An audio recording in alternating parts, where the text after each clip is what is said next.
Hey guys, subscribe for daily content, and if you're shopping for gear, make sure you check out the description for the newest items at some of the very best online retailers. There's also links for some of the items that I personally recommend. Thanks!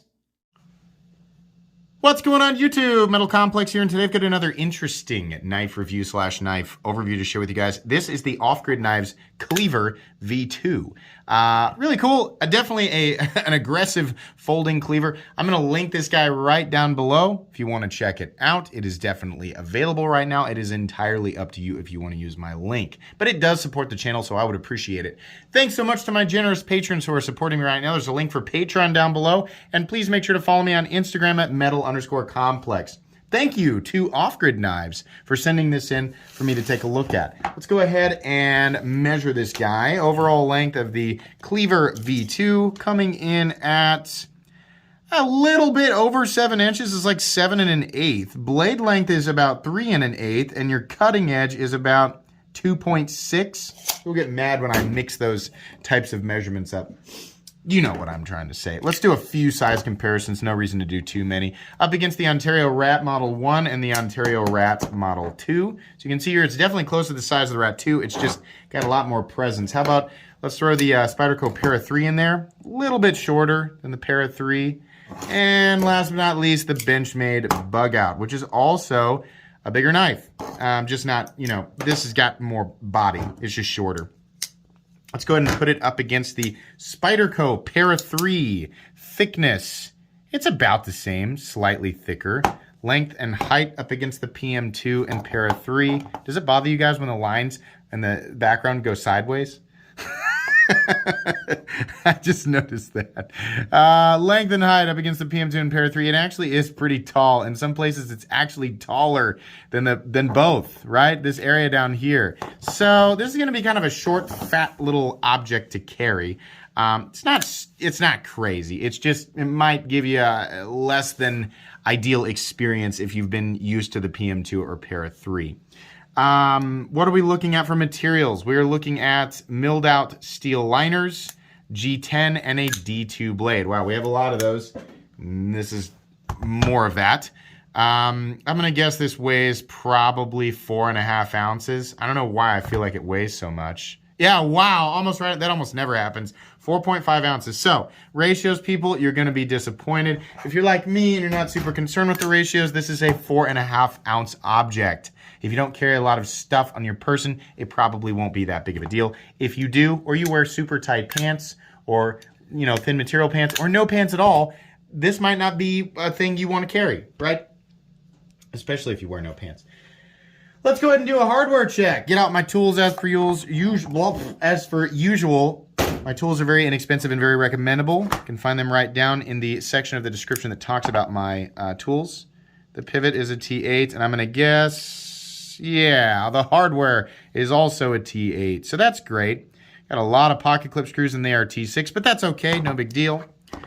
Make sure you have quality tools and a place to put your hardware. I love the T8 fasteners. That's really, really great. And blade stock thickness, that's the last thing we need to do. I'm going to guess that is, yeah, I'm going to say that's 125. Yep, my thing says 123, but this thing is kind of poopy. So 125 thousandths on the blade stock. Let's go ahead and talk about this knife. So we have a flipper cleaver with a pretty generous forward draw. I'm pretty happy about that. There's a nice area where you can get most of your index finger, at least if your index finger is about the same thickness as mine or smaller. You can get it in there, right? So you can choke up on this thing. We have peel ply texture G10 scales, very straightforward, nothing special going on here. We have a liner lock. It's been slightly cut out right here, or cut a little lower than the liner side, and the liner itself has been shaved out so that you can get in there and disengage the liner lock without having to come down from the top, which is nice. I feel like a little bit more here would have been great. There's no double clutch. That flipper tab is just very bird beaky, right? Ow! I was about to say, if you don't approach it correctly, it hurts, and I just did it on accident. That's you have to light switch it. If you try to push button it, you're gonna slip off it, and it hurts. Oh, I don't like that it's shaped like that. I want it to be lower profile and less pointy, right? But it does work. You'll get used to it.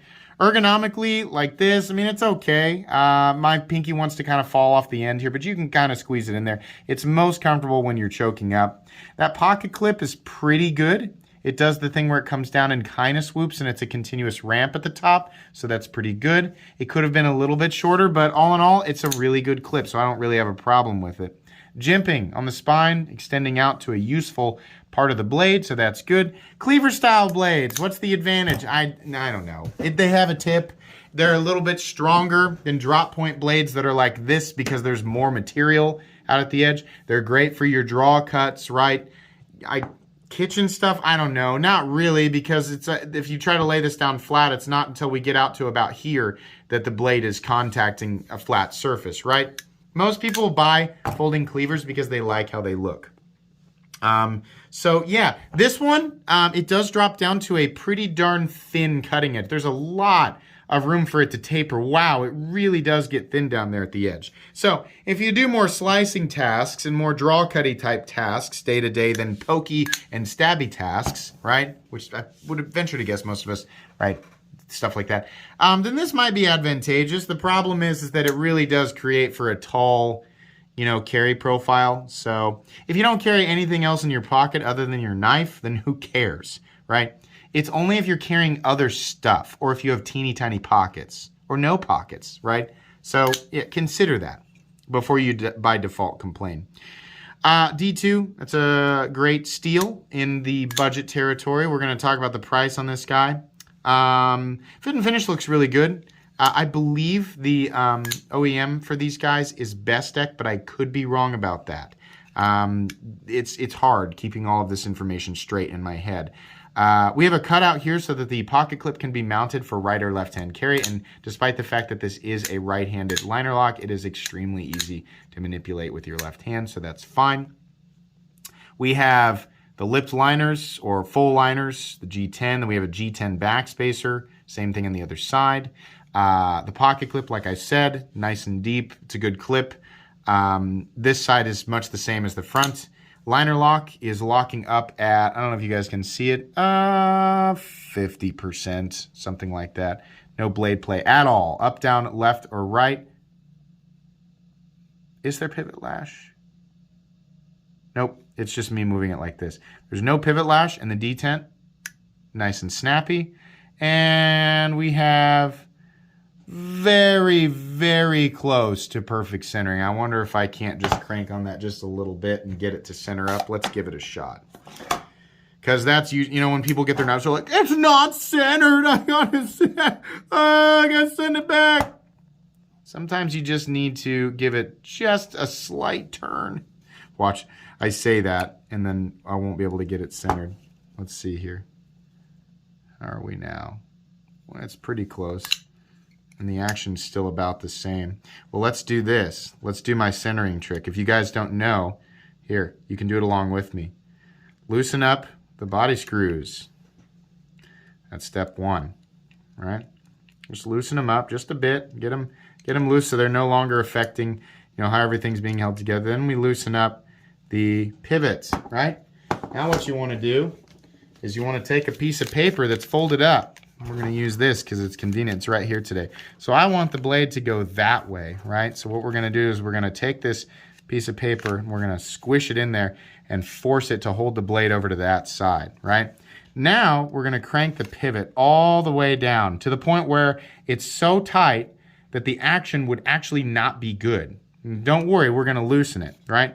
That's sort of setting the stage for the position for the rest of the screws. Now we're going to tighten down the body screws to the appropriate tightness, and we might have to do this one first. Let's do that. Can we get them to grow? Oh, here's the problem. We're free spinning on those, so we actually need a second driver. I know you guys are thinking, oh my gosh, he's taking time out of a review to do this. Yeah, I'm gonna, because I like to prove this point periodically that people who freak out about centering, it's really not that big of a deal. I mean, yeah, it's nice. Like, you want to get your stuff centered from the factory, right? But this is so easy to correct. As I'm using two drivers. So this is actually something I'd like to touch on. We need to start having D-shaped barrels for these handle screws, right?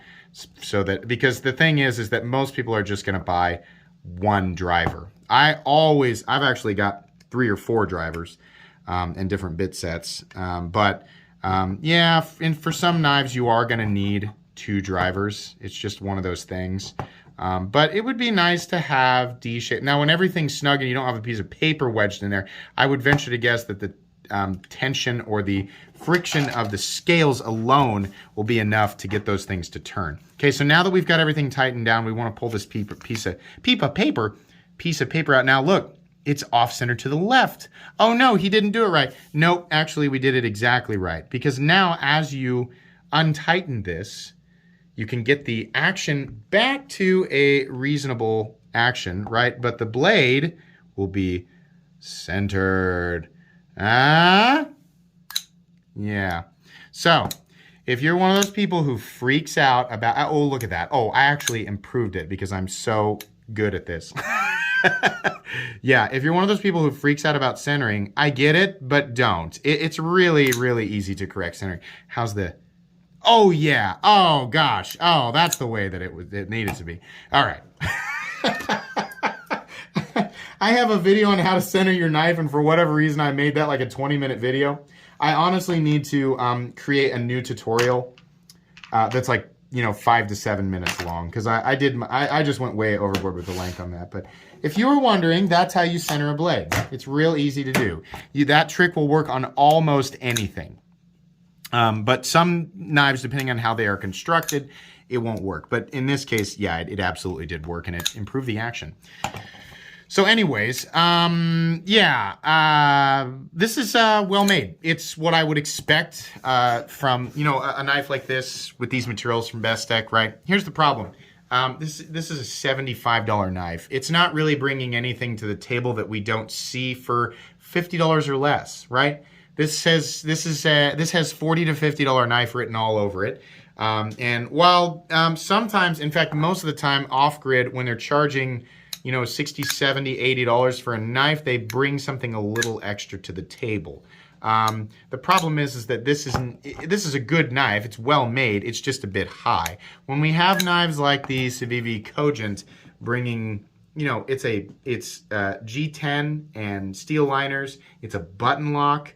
And it's 14C28N, right? That is coming to the table at $70, and I think it might be a little bit high. I think knives like this need to come down, or better yet, if you're going to charge $75, bring something extra to the table, right? They've done interesting milling patterns on G10 in the past. They've done different steels. I think this knife probably could have, it could have just had a little bit more spice. To me, this is a $45 knife or so, maybe $50, with a $75 price tag. So if you really like cleavers and this one speaks to you, then go for it. It's made well, right? Again, now we don't reduce price just to materials, right? I mean, but in the budget world where if something is overpriced by $10 or $20, that's a massive, massive percentage of, the overall cost of the blade, right?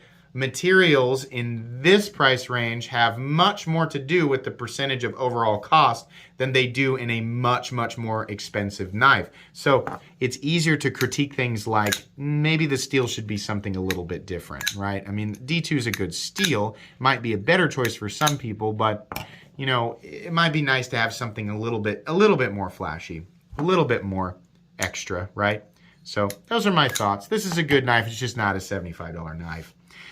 Okay, anyways, thanks so much once again to Off Grid Knives for sending this in for me to take a look at. That's going to be pretty much it today. Please make sure to follow me on Instagram at metal_complex. If you enjoyed this video, leave a like. If you'd like to check out my other content, I do, of course, have lots of videos of knives that are either expensive or inexpensive that I do or don't like, so check those out. And if you enjoy all my content, go ahead and click on that Metal Complex logo right there and subscribe, because there's definitely more coming. Thanks again for watching, everybody, and have a great day.